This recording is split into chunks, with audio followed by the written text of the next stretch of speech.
Yeah. So yeah, that's all from me. And I'll give you our first speaker, Taryn Rain. Hey. Hey, I'm Taryn, and that's me. I'm kind of talking about authenticity today and like my own personal journey of finding it, which I think was more important to me than like how I become authentic since traveling, because that's not really as relatable because it was a longer journey than just my travel life. And I started with a picture of myself when I was a kid for a couple reasons. First off, I think as about this age, 5, 6, is probably when we're the most ourselves, right? Before the labels and the conditioning and society tells us who we're supposed to be or what we should be doing. So we're the most ourselves at about this age, and then we start to shift our personalities to fit some kind of mold that somebody told us we should be boxed into. But I also chose this photo because this is me probably about to do some kind of Bible camp thing. I grew up in a very strict religious household. Grew up Southern Baptist, if any of you understand any of that. It's a religion that can be very loving and great, but it also can be a place where they teach you a lot about shame and judgment. And so I grew up with this idea that the closer I was to Jesus, which is perfection, the more valuable I was, the better person I was. So I started my journey of perfectionism pretty young, and that's kind of, when I talk about authenticity, to me, the thing that keeps us from that is chasing perfectionism or chasing what somebody else says we should show up as or look like or whatever. So we're going to talk about my journey of perfectionism. That's me. So jumping into junior high, before that I was like that bubbly cute kid that you saw in the other photo, like super happy and optimistic about everything. And then I hit hormones. You got like really grumpy and angry at hormones. Yeah, that was me, except I grew up in a church that said I wasn't allowed to be sad and angry and judgy. So instead I kind of just freaked out. And I still had this like really bubbly personality within me. And then I also had this really dark and twisty person. And I showed up every day as authentically as I could, which meant one day I'd roll out of bed and like put on my smile and rainbow clothes and go to school. And everyone at school would be like, okay, great, this is Taryn being herself. And the next day I'd show up in this and be kind of recluse and awkward and not myself. At the time, my friends, just trying to be helpful, were telling me that I wasn't showing them who I was, that they were really confused about who I was, right? You can't be this and a happy person. They told me that didn't work. I also started to get like bad attention from the principals and the teachers for the first time in my life. I was student body president at the time, and they kept calling me into their office telling me that I was being a bad role model because I was dressed like this and because I was dark and twisty. So my solution to this was I will just box all my perfectionist tendencies, the good girl, into one person who I played during the day, and then I'd play this other person at night. So I was like, okay, if I can't be this like dark person at school, I'll just go back to being like the happy person that I was. And that was true to who I was, but it was only part of it. And so I'd still show up. I was a cheerleader, head of every club, graduated high school early, was like mayor, student of the month, all these great things. And then every night I was drinking, smoking, getting high, starting at about 12 years old. Because I didn't know how to cope with having to show up as this perfect person who was half of me every day. So I could only show half of who I was to most people. And then these other people from a different school got to see a different part of who I was, right?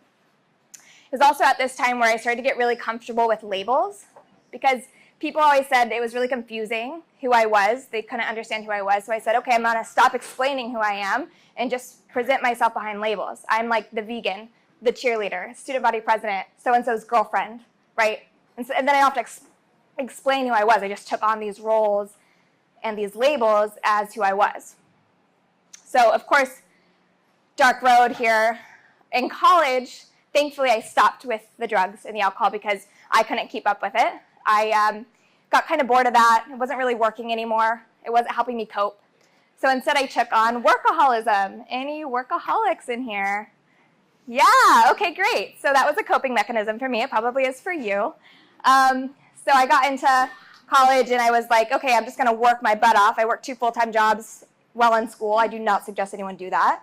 And my new identifier was the hard worker, right? So everyone talked about how hard I worked, and I really prided myself in that. And I always showed up for people. So if I told you I was going to do something, I will get there on my knees without sleep, without food to make sure I show up for you, which was, again, really destructive. But that was who I was. I presented myself behind hard worker. And I continued to chase perfectionism. So what am I supposed to do as a good Christian girl growing up, right? Supposed to get married, get the house, graduate college. That's what I did. I was following all the shoulds.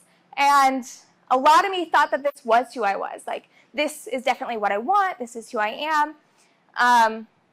But it was me just kind of presenting myself on paper as like, look, I'm still doing all the good things. I'm still the good girl. I'm still worthy, right? I'm still like worthy of love and attention.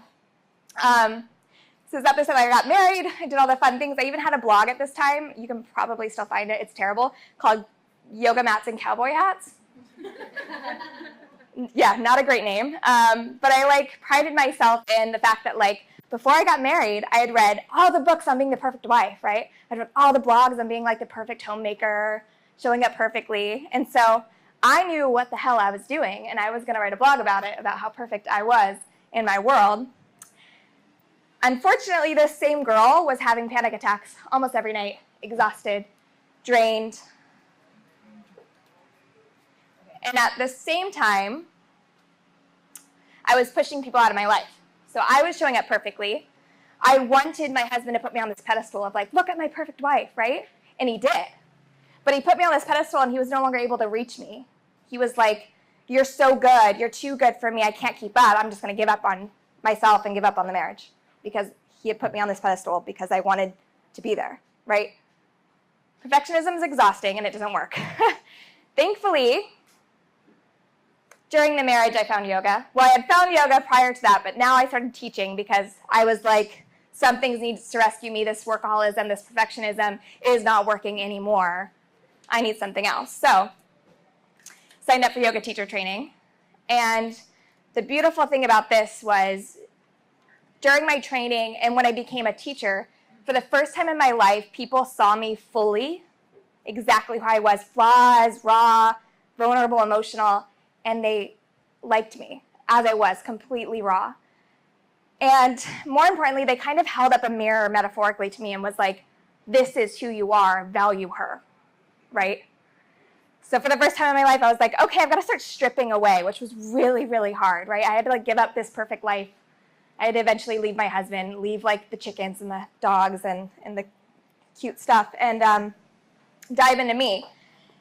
And I was blessed with the fact that the year after I left my husband, I had spent a year on my own, and I bought a big house to myself because I wanted to have a home yoga studio, and it was this whole thing.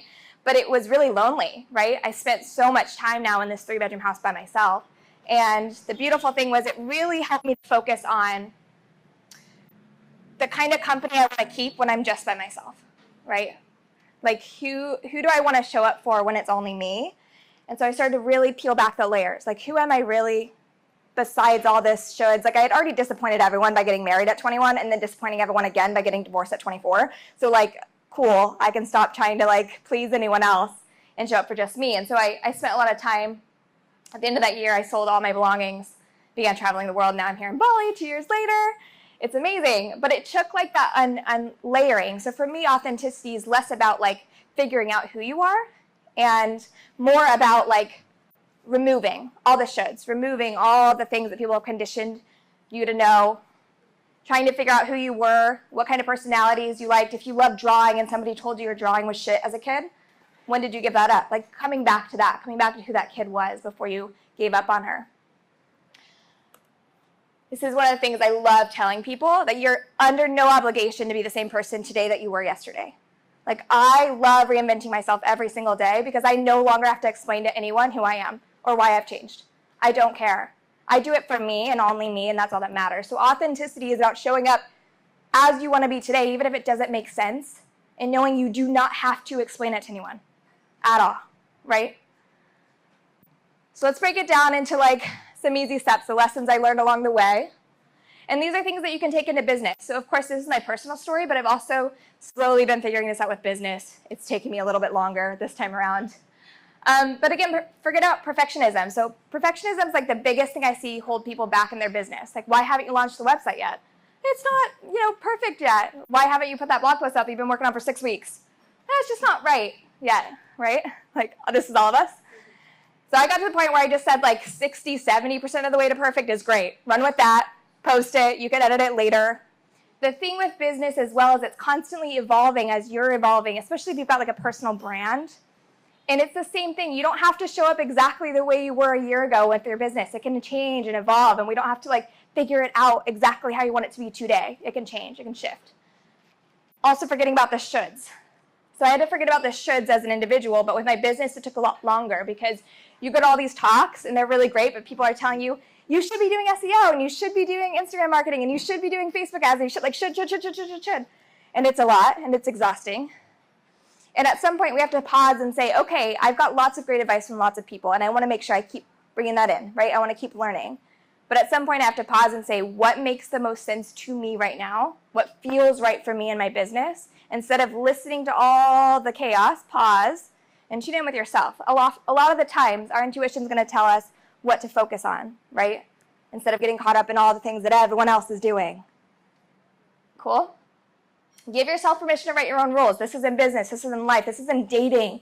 The number of times I hear people come up to me and they're like, this whole dating thing's really hard. There's so many rules. How many days do I need to wait to text him?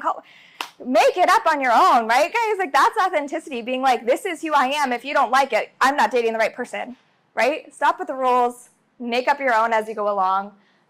Same with business and life. Like, you really get to shape exactly what that looks like. That's authenticity. And you don't need to explain it to anyone.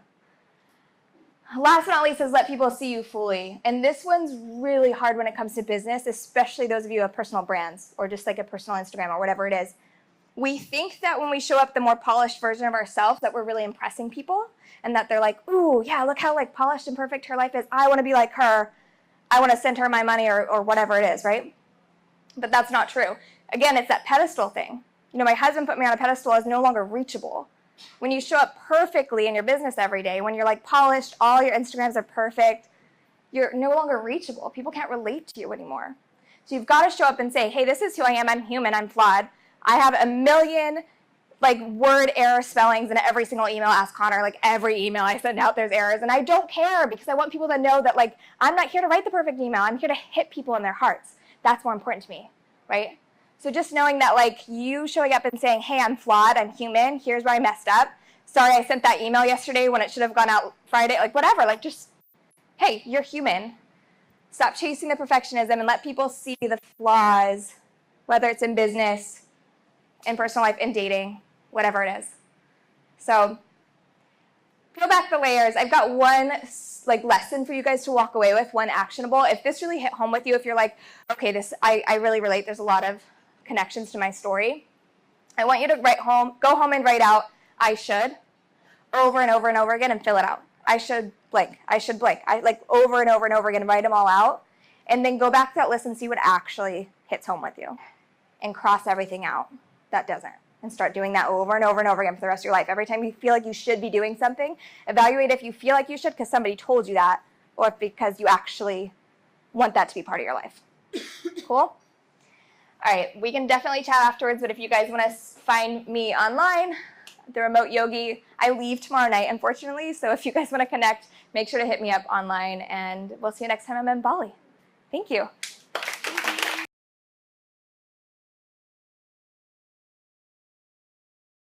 So fat, and because I have something small there in the bottom of my belly, but I still uploaded the picture, so I was like, I'm not gonna let myself get limited by this experience, and I think now I'm okay again because no one said anything bad. But I just want to say that yeah, it always depends on your surroundings. So if you're surrounded by people that you think are much more beautiful than you, then this can have a negative impact on yourself, which shouldn't happen. So maybe if you have the same, just think about if you're thinking the same, because thinking like that makes no sense at all. So that's it. But I think that comes back also to like the comparison. So like we get into the perfectionism by putting people on pedestals, by having this idea of special. Like my teacher Gabrielle Bernstein often talks about like specialness and how that's bullshit. But we do it, right? We like make these social media influencers more special, or our boyfriend's more special than us, or like whatever it is. We put them on a pedestal, and then it's a constant comparison. And then you're never yourself because you're just trying to chase after this person that you put on a pedestal. So we've got to get rid of the word special, in my opinion. Like we're all special or no one's special, right? Like it's not a thing. It's not a concept that actually exists. And I love that you spoke about men being influenced as well, because I think it's impacting men just as much, but you guys aren't typically as open and vulnerable to talk about it, and that's changing. And so I want to thank you and acknowledge you for like speaking out. That was beautiful. Thank you. You guys have any comments? One more thing.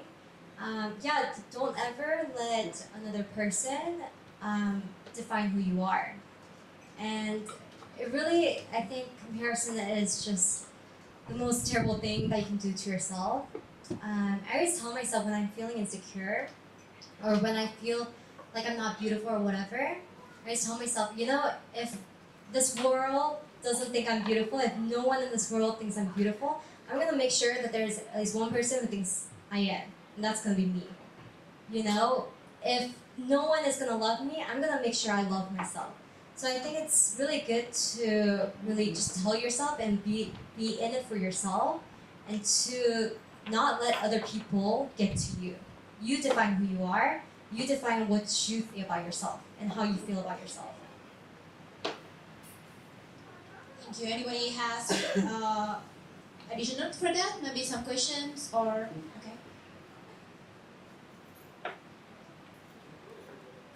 It's Victoria. I just want to say, kind of going off of that note, because I know someone who's struggled with a lot of eating disorders and body dysmorphia and stuff on that note. I would always tell myself the Buddhist monk saying that all beings suffer. And so this idea that you look to someone else and you think they're more beautiful and by default you think they're happier. But this idea that everyone suffers, and the only reason you want to lose weight or look a certain way is because you think you'll be happier when you get to that point. And that's not necessarily the case at all. So for me, I know it sounds silly, but I'd like look at someone at the gym who was like straight up and down, and I would initially think to myself, oh my god, she must be so happy. But like all beings suffer. And so, maybe she has an abusive boyfriend, maybe she has all she thinks about all day long is like trying to lose weight and her calories, and she's probably miserable. I don't know that, but maybe she is. So this idea that we only ever want to be something because we think that we're happy when we get to that point, but happiness is an inside job. It has nothing to do with our external form. So. Well said. Thank you very much. And Connor? Just wanted to say something quickly. On like the comparisons, there's always going to be someone that will like put more time into being better at whatever this thing is. So if you're looking at a fitness model and going, oh, they're in better shape than me, it's like, yeah, well, of course they are. They've spent 16 hours a day, 7 days a week for years doing this. And then you're also going to go, oh, but Elon Musk, he's got so many good businesses. Why can't I be as good at business as him? It's like, well, he's spending all his time doing that. So you're, and oh God, doesn't the Dalai Lama seem pretty happy? Why can't I be as happy as him and as fit as this dude and go to space? So yeah, it's easy to compare yourself to different people that are all focusing on better things and have more time for that. That's all. Thank you, Connor. I actually have a question for you ladies. So you guys were also extremely positive about like embracing your flaws and stuff like that, but I was actually wondering, what's something that you struggle with about strengthening about yourself or your character? Is there like, I know you were talking about like being perfect and stuff, and no one is perfect, but is there something about you that you're like, this is what I'm going to work on, and like this is what I'm going to accomplish about myself? So.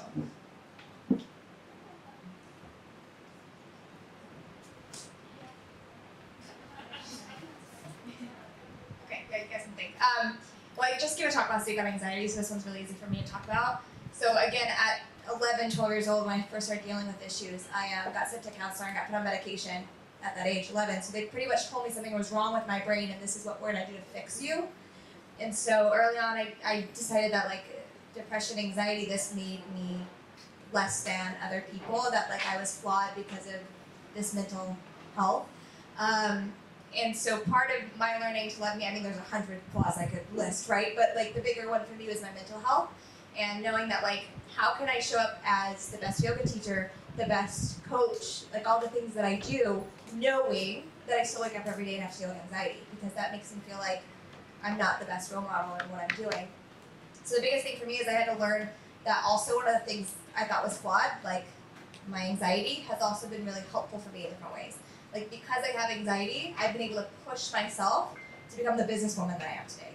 Because I have anxiety, I've been able to like foresee situations and make plans ahead of time for them. So like I had to really take time with all my flaws and sit down with them and be like, here's how they've actually been really beneficial to my life. Like, for example, my whole life I got told I had an annoying voice. My whole life. And that I talk too much. But now I'm here presenting. I get to like share my voice. I get to like get up in front of people because I didn't let that define me. I gotta reset that. I gotta claim something different.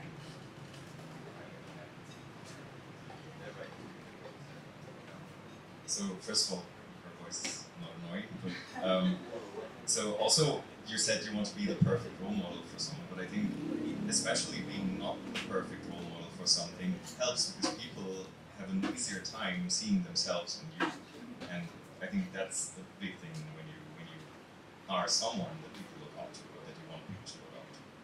Yeah, exactly. So yeah, that's that like clear self, like I talked about earlier. Oh, and you don't need a microphone. For me, there's two that I can think of right now. One is, if there was that time when I was younger where I was looking at myself and just like, wow, like mesmerized at the way that I was shaped. Fast forward to like high school or whatnot, when I was going through a lot of insecurities, there would be days where I'm like staring at myself for hours and just like crying because I thought I was so ugly. So I think, really redefining yourself and to really recognize like the lies that people have spoken over you and to declare truth is really important. And like seeing myself beautiful is something that we all need to work on. It takes time. It takes the layering of all the lies that's been spoken over you. And also another thing is, I remember in high school, I went to this camp and I wrote down my biggest fear, which was public speaking. So I wrote down like I was terrified, like I couldn't even imagine. There were times where I just didn't want to go to school because I just didn't want to present. So for me, saying yes to doing something like this, it took a lot of work. Like after I came to Bali, I joined Toastmasters. So where we go and we have to do impromptu speeches. I went to business school where I had a lot of practice in learning how to present.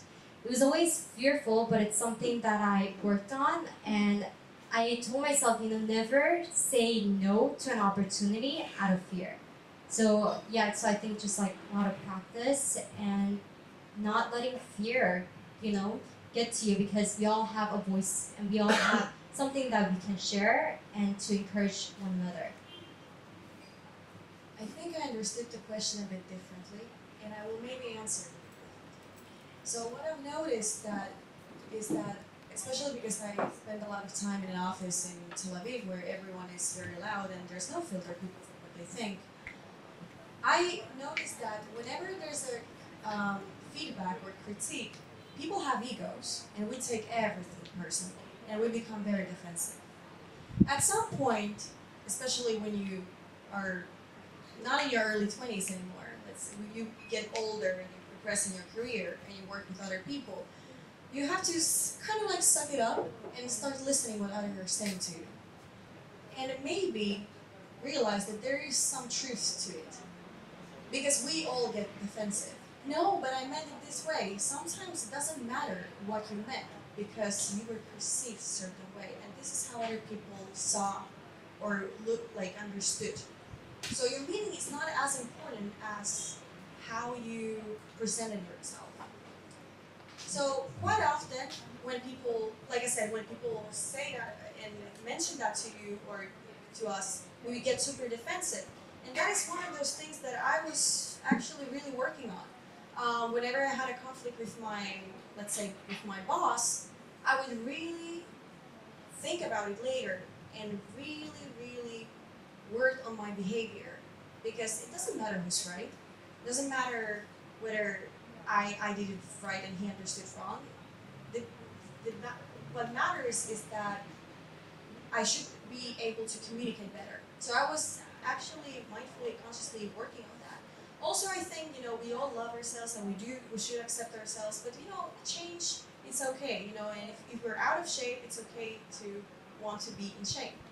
Just the way we want to work on this has to come from not out of hate. No, I need to lose weight because I'm so ugly. it has to come from a good place. I love myself, I'm good as I am, but it's a bit extra right there. You can work on that, but like I love you anyway. You're good as you are. But we can always get more in shape. Or work out better. It doesn't mean that we're good as we are. Change is always good, positive change. We have to always evolve and develop and improve. Otherwise, if we stop because of our egos, because we're so perfect, we just stay still, and life moves forward. So I love that you talk about feedback, because I actually ask people for feedback all the time, because I think that that's really important. It is good to know how people perceive you. At the same time, as often as I ask for feedback, I get to decide whether I take it in or not, right? So like, somebody might give me feedback whose opinion I don't really care for. So like, I get to decide if that's not true for me, right? Or if somebody gives me feedback and it's somebody close to me who really loves me and really cares about me, I get to take that in and be like, okay, this is something I need to reevaluate in my life. Maybe I didn't see this about myself. So like, when you get feedback and critique from people, like, pause, know that sometimes it's bullshit, and like, that's fine. Let it rub off your back and move forward.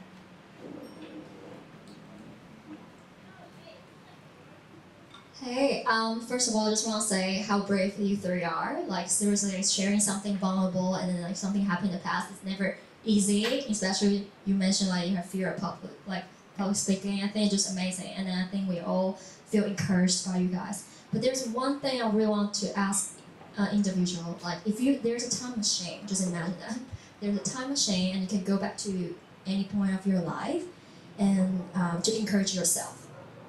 What moment would that be, and what word would you say to your younger self?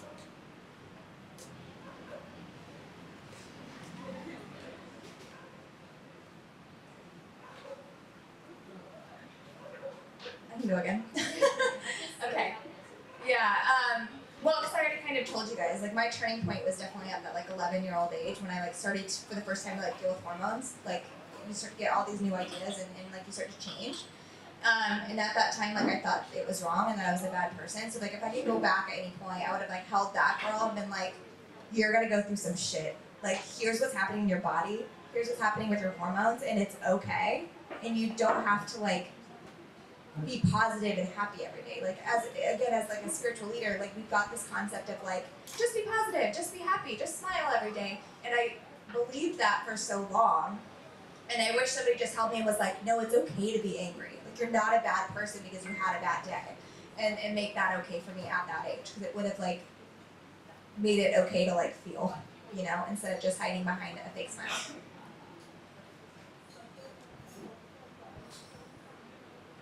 So when I was younger, I had a lot of age anxiety, or sort of that. It felt like I just get older, but my life is not moving forward. I'm still the same person. I haven't achieved anything. I'm 21 years old and I'm not the manager yet, and I honestly didn't know what to do for a very long time. It's only when I got my first internship and started working with marketing, I kind of calmed down because I felt this improvement every year. So if I would go back, and the anxiety was real. I was really, like, I cried on my 24th birthday.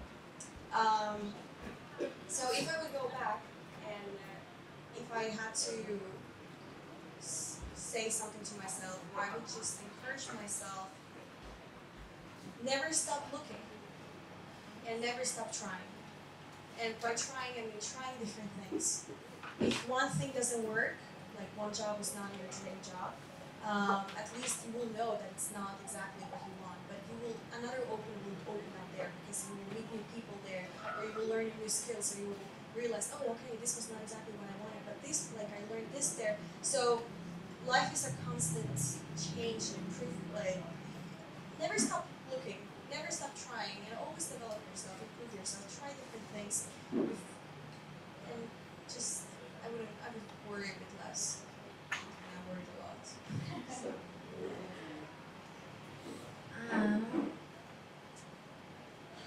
There's like many different moments that I can think of, but I think one is probably when I was in elementary school, and I know people go through existential, like the fear of existence.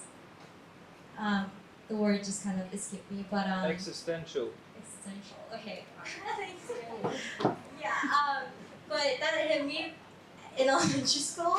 I used to get these panic attacks where I just couldn't control the fear, and I would start jumping up and down, and like I would, just freak out in the middle of the night for, randomly, and just go to my parents, and my parents would freak out because they're like, oh my god, what's wrong with my daughter again? But I used to be like, oh my god, like why do I exist? And like, what am I living for? And all these different things. I would like to tell my younger self, like, just be a kid, like don't freak out. You'll learn as you grow older, like the reason why you are the way you are and your purpose in this life. Yeah, I honestly would just tell my younger self who was always freaking out because I'm like, why do I exist? Why do I have to exist? Now I exist, so now I have to exist. And yeah, so I would tell my younger self, chill. I know, early, and I was really upset because none of my friends in elementary school, I would talk to them like, do you ever think about this? And they're like, no. But I thought I was just in it totally alone. Thank you. Okay. Hi, thank you for sharing, and I just wanted to bring it back to a business-related question, which was, do you guys have any tips for someone who is maybe starting a new business or relaunching or creating a new package, how to authentically price themselves and be true and honest, but also be making money? And what tips do you have for that? Okay, well, I had to deal with this one. Yeah, I mean, part of the workaholism was from the fact that I always undervalued myself. Like, I, at one point, was working full-time and had 3 small businesses, and I was living paycheck to paycheck because I wasn't asking for my value. Okay, so I get this. It's real. For me, it was, like, having to learn that I was valuable and that I was worthy, and so, like, this is a much deeper question than, like, sitting down and being like, what should I charge? You, like, really have to dig deep and, like, know that you're worthy and that, like, you're not here to be like, again, the perfect person. So like a lot of people are like, well, I can't charge that much because I don't know everything in my field. Let go of that, I'm not like the most seasoned coach in the world. Doesn't mean I can't charge well for what I do. But for me also it was like energetically, because I'm a little woo-woo, if any of you can relate to this, I usually like have to write things down a few times, different options, and like sit with each one and see how it feels in my body. So like I'll say like, okay, this coaching package is this much. See how that feels on my body, and just do that with all the different prices. And then like for me, my intuition will tell me what's up, and then I can increase it in a couple months when I do better. Like it's always like baby steps, but keep raising those prices. So I would answer maybe a little more, maybe less philosophically, but I would say that this is how I would do it, because when I was working as a photographer, I did small little gigs, and now I do e-commerce, so I'm also pricing my products. I would simply see what demand is, how your competitors, what they're charging, what they are offering for that price, that fee. Like look whether you can add more to that. If you can, charge more. If you can't, you have to be on the similar price range. It can be out of the head after all, because the price needs to meet demand after all, and you have to find that sweet spot that is truly you, but it's also that there's demand to it. Otherwise, we would all demand like crazy amounts because who doesn't have money. But we need to be realistic. So the way I would do it, and you can also test it. There's nothing wrong with testing it. And when you see that something doesn't work, there's really, when you see that something doesn't work, you can adjust it a little bit. And usually that's exactly how it works. You do your research, you see if it feels good, if that's something that, if you can add more, charge more, because it will give you more value. Because people pay if they get value. That's the only reason why they're paying for it. And if you can give a lot of value, people are willing to pay. So find the sweet spot where price meets demand. See if you can add a little bit more value to it, if it feels good to yourself, and test it. And then you just adjust it. So I Well, this sounds right. I strongly disagree. No offense, but you cannot test your pricing when you're. Who else tested you? Yeah, when you're not working for a mass product, like you have a mass market, then you cannot test pricing just by, for example, if you're doing consulting, you don't have enough data points to get a statistically significant answer to your testing, so your decisions might be wrong, and that is difficult, and that can lead to you having a totally wrong and much too low pricing. So instead of that, I would do the testing, but with more data points. So you could just ask. There are different models that you can use, but you could, for example, ask different people from your target audience that don't want to work with you. It has to be clear that they will not be your clients, because then they will answer with a very low number, of course, thinking they will get a cheaper price. But ask many people, if I offer you this service, what would you pay for that? And then just write down the data that you get. Ask a lot of people, like hundreds if possible, and then try to figure out where's the sweet spot of that. So it's basically what Anna said, but with much more data, and from people who answer honestly because they're not interested in working with you. And I think that helps best. And then when you have that point as a starting point, then get more and more expensive. And from my experience, there was a point in my life where I doubled my prices from kind of expensive to ridiculously expensive that I would never pay for. And what happened was I didn't get any negotiations anymore, and I got more contracts closed, because somehow people obviously, or for me at least it happened, they think that the more expensive it is, the better the work must be, and they don't want to do trial and error, at least if you're working with no mass markets. Okay. Okay, one last question.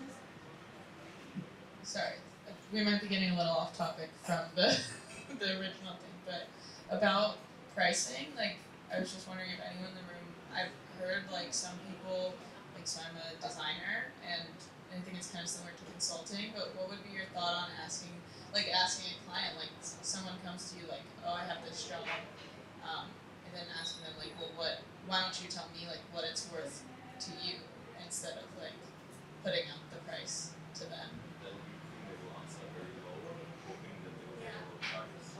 Yeah, you'll like undervalue yourself. So it's like, I mean, it depends on their previous experience. If they were working with designers that cost 1,000 per day, or that cost 5,000 per day, then their answer would differ extremely. But yeah, them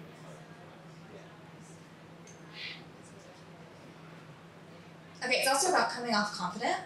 So like if you come off confident in your prices, like this is what I do, this is what the price is, like, and you like have that energy, like I'm not gonna fuck around with this price, people are gonna appreciate that. Whereas like if you come in like, oh, what do you like, people already know that you're like willing to be negotiated, right? And so you don't want to have that. You want to like have full confidence and faith in yourself and what you're worth.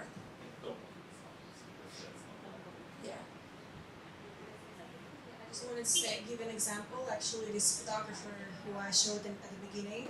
So he's one of the most expensive photographers in Finland, and 20 years ago, 10 years ago, he was on the top. He was even in the Finnish top model TV show. Now, when everyone has a smartphone and everyone is a photographer nowadays with all the filters, and everyone is charging 1/10 for the price, he lost a lot of clients. However, he has not, as far as I know, changed the prices.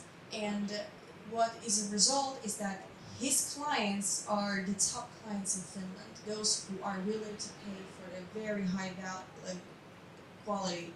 But he kind of lost all these little mom and baby clients, family clients type of people, which is, there's no yes or no answer. There's no like one answer we want to give you and that will be your answer. But so there are many things to consider.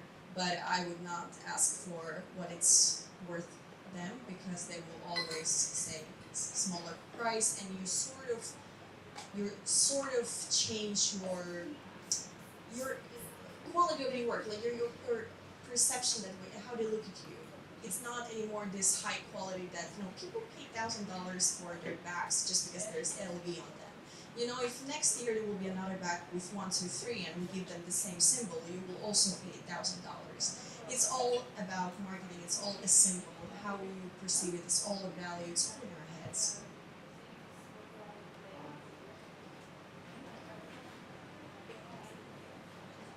Okay.